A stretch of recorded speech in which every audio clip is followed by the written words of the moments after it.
Hey, it's Candy. Did you know that I have a quiz to help coaches choose their niche?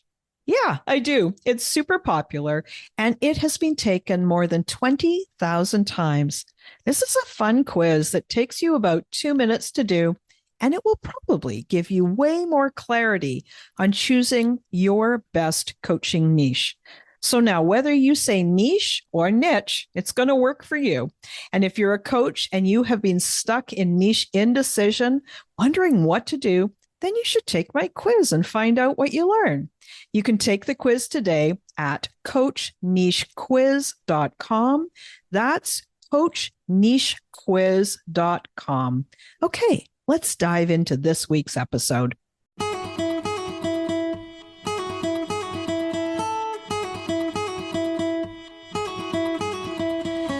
Welcome to She Coaches Coaches. I'm your host, Candy Motzek, and I'm going to help you find the clarity, confidence, and courage to become the coach that you are meant to be. If you're a new coach, or if you've always wanted to be a life coach, then this is the place for you. We're going to talk all about mindset and strategies and how to, because step by step only works when you have the clarity, courage, and confidence to take action. Let's get started. Hey there, amazing listener. It is your coach and guide, Candy Motzek, the host of She Coaches Coaches. Welcome. I am so glad you're here. This show is more than 3 years old. And whether you're one of our OGs or you're just finding us for the first time, I want to welcome you to She Coaches Coaches. As I was writing my newest batch of episodes, I had a look through the hundreds of episodes we've already released. Yeah, I could hardly believe it. Hundreds of episodes. And I figured that even though I'm always inspired with new ideas to share with you, there is huge value in many of the concepts we've already covered. So today is a special treat. We're going to dive into the archives to bring back a gem, a timeless episode that is packed with wisdom and strategies that you can put into action today. This is an episode that resonated deeply within the community. And as we're dusting off those virtual shelves, we're not just looking at the past. You may have heard it when it was new, but if you're anything like me, you're always evolving, always growing. So consider how much you've grown in the past years or even months. That means even if you listened to it before, you're going to unlock a new perspective. You're going to learn something new because you are hearing it with different ears. The lessons are evergreen, and the strategies shared are the stepping stones to many of the success stories that you can achieve. So buckle up for a nostalgia-infused, value-packed episode. Whether you heard it when it was a fresh release or you're uncovering it for the first time, get ready to get inspired and to take your coaching journey to new heights. Okay, let's dive in. Hey, coaches, how are you? I'm so glad you're here, and welcome to episode 27 of She Coaches Coaches. Do you ever find yourself saying something like this? I know what to do, I'm just not doing it. Well, that's what we're talking about today. And before we go any further, don't for a minute think that I don't have the exact same challenge that you do. In fact, when it was time for me to write and record this episode, I heard myself saying the exact same thing. Yeah, I heard this thought run through my head. I know what I need to do, but I'm just not doing it. Now, before you hit that exit button, I want to give you the heads up. This is not going to be an episode where I tell you just get some more discipline or work harder or set better goals. Nope. I'm not going to tell you that you need more productivity tools or that you need to plan your work better. No, that's not what today's episode is about. And I can guarantee you're going to never hear an episode like that from me. Probably. Because I don't think they really work in the long run. That traditional approach of planning your work harshly, getting more rigid, digging deeper, hustling harder, being harsher with yourself isn't going to help you in the long run. If being harsher and acting like a dictator was going to work, it already would have. You've tried it, haven't you? I know I sure have. And it works maybe for a week, sometimes only a couple of days. And then before I knew it, I was back to square one. Face it, how many times have you said one of these things to yourself when faced with a project, a task, a deadline, or something new? Oh, come on, get your act together. Get it done already. You know, I just need to be more disciplined. That's all. Put your mind to it. Or what I need is a better productivity tool, or I need a better, tighter goal. What we're going to talk about today is how to work with your brain's own design instead of fighting against it. There are 3 characteristics of your brain that you need to know about. The first is your brain wants comfort. The second, your brain wants pleasure. And finally, the third, your brain wants easy. Sounds good, right? Comfort, pleasure, easy. Okay, let's dive into each of these and find out a little bit more. Number 1, your brain wants comfort. Another way of saying your brain wants to avoid discomfort. We want to be comfortable, safe, and secure. We don't want to take risks. We inherently avoid discomfort. This is the result of evolution. Safety, security, comfort keep us alive, and they help us to survive and thrive. It only makes sense, right? Think about that caveman who was a risk taker. They were way more likely to be eaten by a saber-toothed tiger than the cave woman who stayed safe and comfy in the cave. This type of selection means that most of us are descendants of the safety comfort seekers, not the risk takers. Their genetic pool was much smaller and in some cases wiped out. Number 2, your brain wants to feel good. We want pleasure. Of course, without any other input, we're going to naturally choose that yummy treat over something that tastes like dry sawdust, right? We love that endorphin hit, the feel-good hormone. We get that endorphin rush when we buy something that we want, or when we get an email or a text. That ding of the notification gives us a little rush. We will almost always choose to feel good now instead of choosing to delay gratification. For example, we know we should save for retirement. We're bombarded with ads for retirement planning, ways of saving, and ideas of how good life will be in the future when we retire. They want us to choose to delay gratification, but our brain prioritizes pleasure right now. So notice how often that you choose to buy that beautiful pair of shoes or go on that sunny, warm vacation instead of saving for retirement, right? We opt for the immediate pleasure over the delayed gratification all the time. And we do it because it's the way we're wired. Notice, too, that sometimes we get pleasure from a thrill like riding a roller coaster.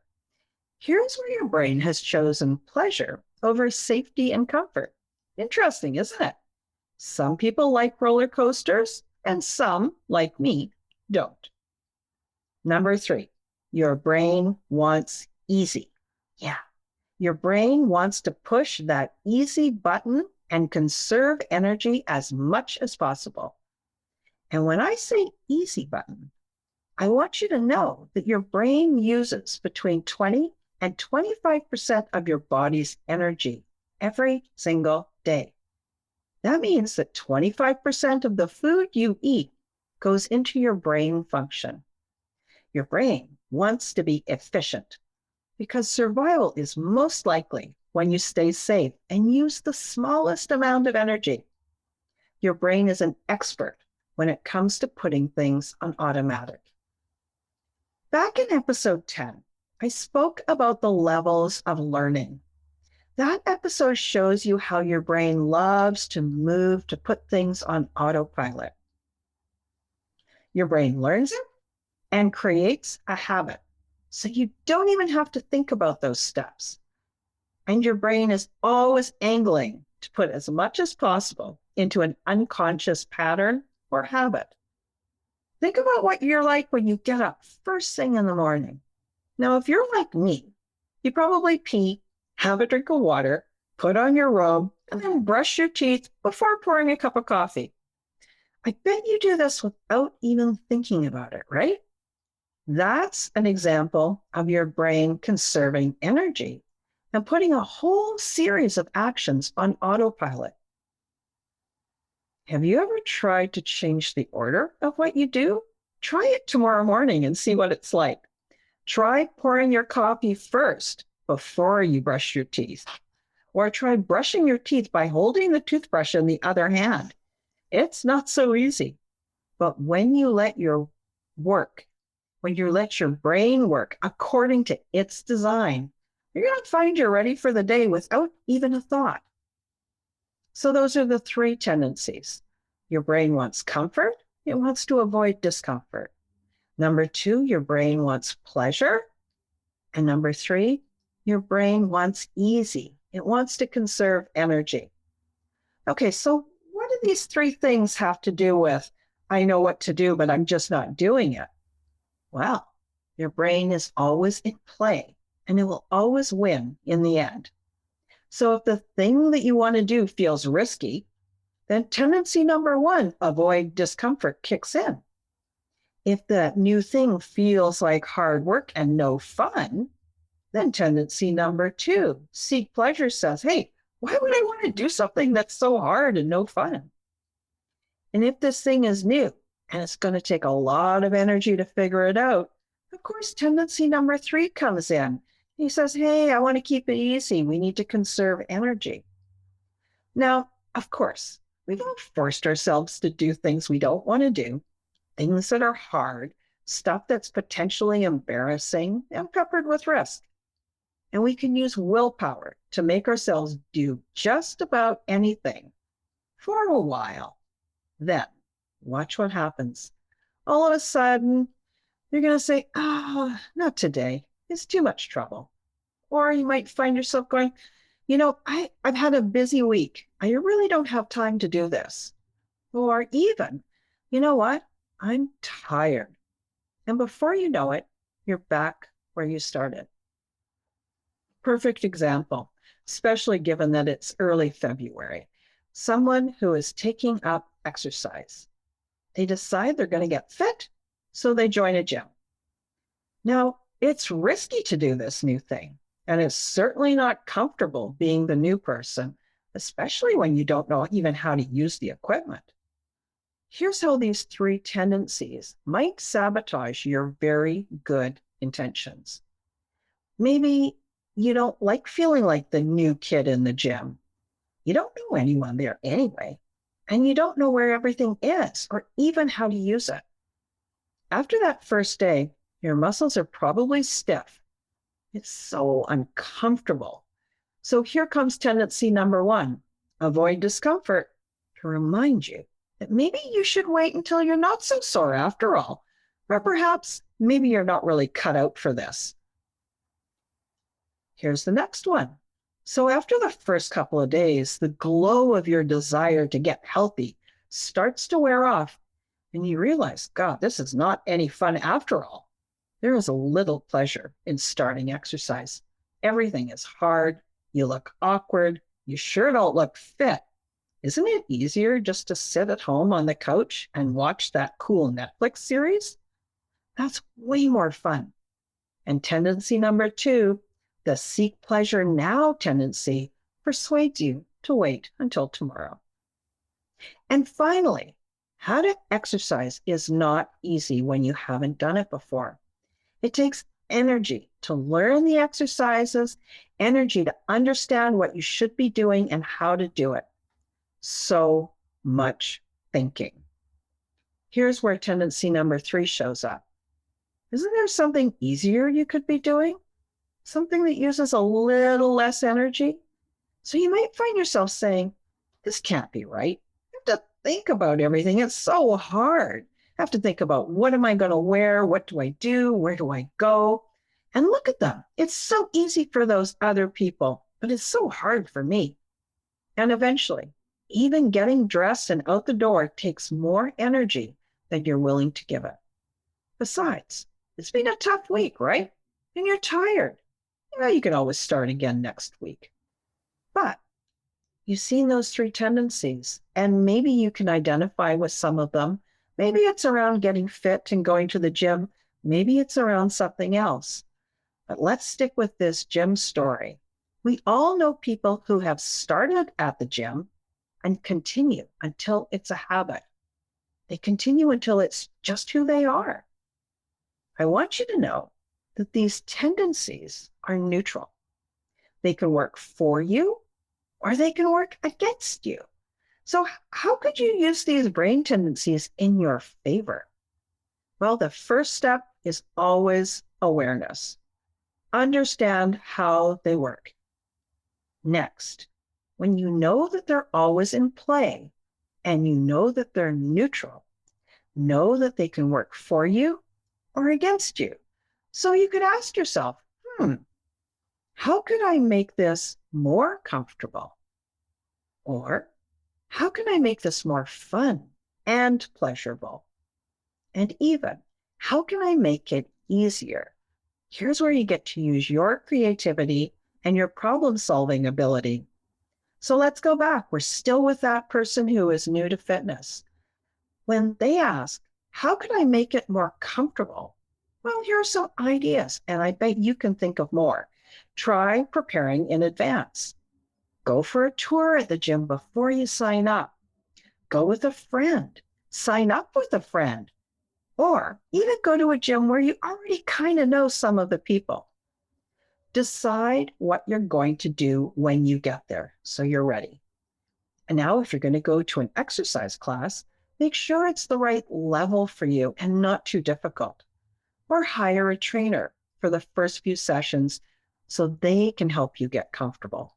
So those are all some strategies that you can use to make it more comfortable to get started. Now the second, how can you make it more fun or pleasurable? Yeah. How about pairing this new thing with something that is fun? For example, maybe you want to start on the treadmill. So for example, you could decide that you're only going to be able to watch the next episode of your favorite show or listen to the next episode of your favorite podcast when you're on the treadmill. So you're rewarding yourself. And this way, you're rewarding yourself when you do the new habit, and it becomes more fun too. And then finally, how can I make it easier? How can I make it like the easy button? Well, I recommend that you use a technique called habit stacking. This comes from a book by James Clear, Atomic Habits. And I put the note in the episode notes, a link for the book if you're not familiar with it. It's based on the premise that there are some tasks that you're already efficient at. Now, when you're already efficient at something, it means that your brain has built very efficient pathways. So if you pair this new habit, like going to the gym, with another habit that you've already got in place, it's going to be way easier to start and create the new habit. So you put the 2 habits together, the new one with one that you're already good at. An example, you might say, you know what? After I get home from work, I'm going to immediately change into my workout gear. Maybe you're an individual that when you get home from work, you always change. Well, maybe you decided to change into workout gear, and you know that once you got your workout gear on, you're heading out the door to the gym. In this example of someone who is new to exercise, it's not going to take long for the exercise and the gym itself to be comfortable. You're going to meet people. The equipment will be familiar. You're going to find pleasure in movement. You're going to feel stronger. You're going to look better. and get that endorphin rush of a workout. And it will be the easy button. Of course I work out. That's just who I am. And you're going to find it harder to not exercise than exercise. So use these 3 tendencies in all areas of your life. Of course, on this podcast, we're talking about new coaches and helping you build a coaching practice. So use these tendencies to make your journey to being a coach with a full practice even easier. I would encourage you to think of ways to make this journey of becoming a coach easier, more fun, and more comfortable. Now, if you're listening to the episode and you're a new coach, I can help you. If you're new and you're not quite sure where to start or exactly what to do next, you might find that you're feeling kind of overwhelmed or confused. If you're thinking of hiring a coach, consider it. It's going to make it faster, easier, and also more fun. Then we should chat if you're considering it. Let's see if it's time for us to work together. There's a link in the episode notes about how to schedule a consult, and I would love to hear from you. Oh, and one more thing before you leave. I want to tell you about a gift I offer to all of my listeners. It's my free resource library, and it's called the Coaches Online Business Academy. Here's how it works. Click on the link and sign up for free account. You're going to get immediate access to this online portal, and in there is all kinds of content for new coaches to get started and start building your business. All you have to do is go to the episode description or the show notes, click on the link, sign up, and that's it. I'm really, really happy to share this with you. It's one of the ways that I support my community, and I support the growth of coaching too. I believe that we need more coaches and that everyone will benefit by having a coach. So that's it for today, friends. Come listen again next week. We can't wait to chat with you then. Thanks again for listening today. Please hop on over to Apple Podcasts and leave a review. Also, I would love to hear from you. Did something that I say resonate? What else would you like to learn about? Click the link in the player and leave a comment on the post. This is going to give me great ideas for future episodes so I can help you best. Join me again next week for more coaching, support, and teaching to help you become the confident coach you are meant to be.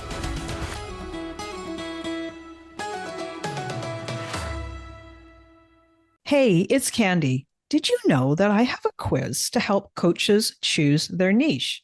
Yeah, I do. It's super popular, and it has been taken more than 20,000 times. This is a fun quiz that takes you about 2 minutes to do, and it will probably give you way more clarity on choosing your best coaching niche. So now, whether you say niche or niche, it's going to work for you.